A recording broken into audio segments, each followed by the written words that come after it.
24 degrees. Guys, we're going to check out the floods in the River Murray. If you didn't know, Australia has had El Niño for 3 years in a row, which means extra rainfall, cooler weather, and we've had flooding. And this River Murray is due to exceed the 1974 floods.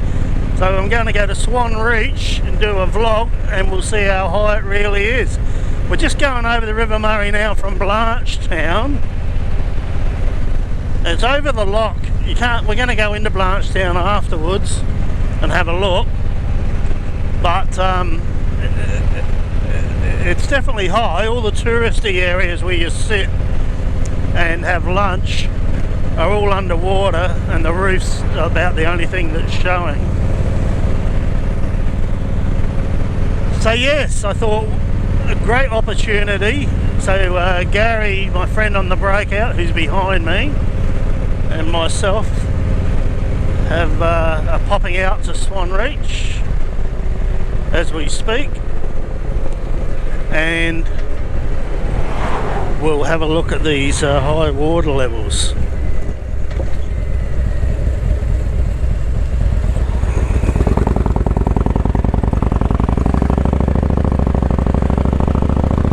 Well, I tested the cam out for the first time today, going past two road trains, and boy, once you get up to a certain speed, it just rockets.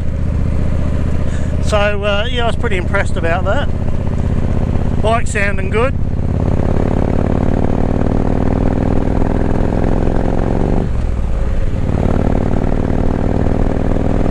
Oh, don't you just love those true dual exhausts, Vance and Hines. Okay, so this is a road that basically goes into Swann Reach. There is another way of going to Swann Reach from my place,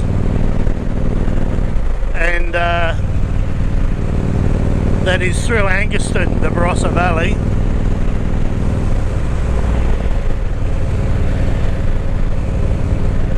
But I heard the ferry was shut or closed because of the high river levels. So we've opted to come down the highway, which is pretty boring, and we'll travel along the river here into Swann Reach. A 25k ride. So that's the plan.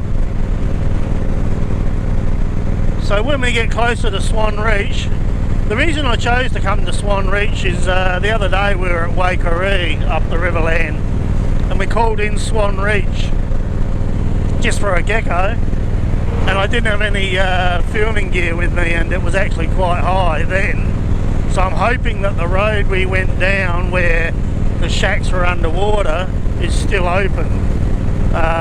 If it's not too windy, I'll be able to put the drone up anyway. So we'll see how we go. Okay, until we get into Swann Reach, I'll catch you shortly.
4.1k according to the TomTom from Swann Reach. Here's a tip I got off a guy on a YouTube channel the other day, which I didn't know. But if you've got a Harley and you've got cruise control, I used to always just tap the front brake or the back brake just to disengage it.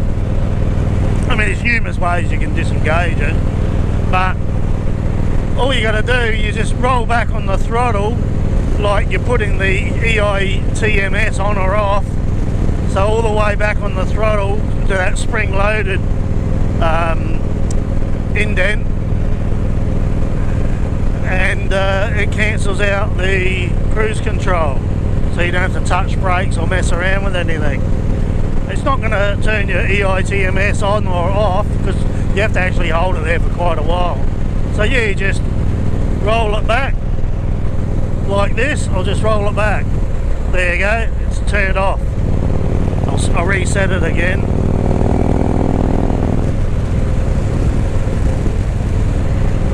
Oh, I've got high beam lights. How did that happen? Better. Okay, reset.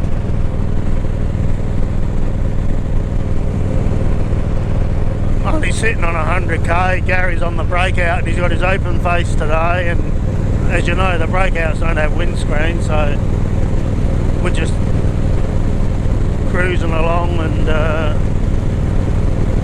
sit on 100 so it's not too uncomfortable.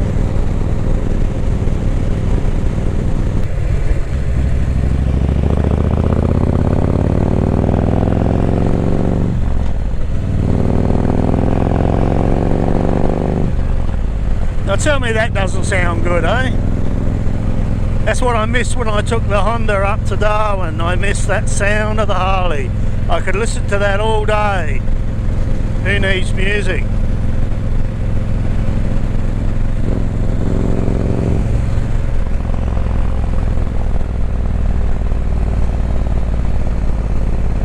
Okay, so hopefully, my camera seems a bit low. I'm hoping that's not the case. Coming into the Swann Reach.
is that where the shacks are? Yeah.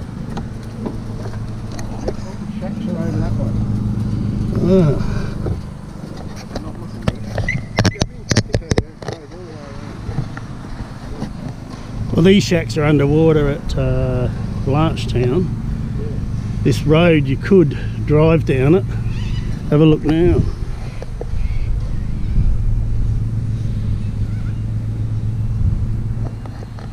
Oh, I need to make a telephone call. I wonder if that telephone box works. Just over there.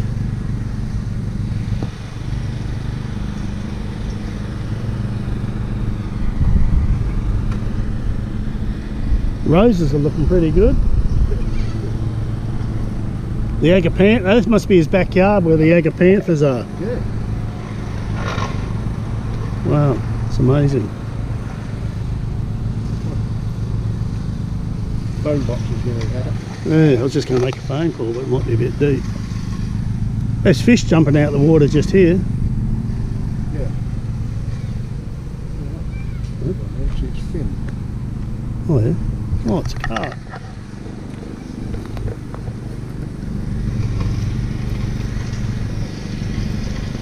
There's a big carp down there. Just there.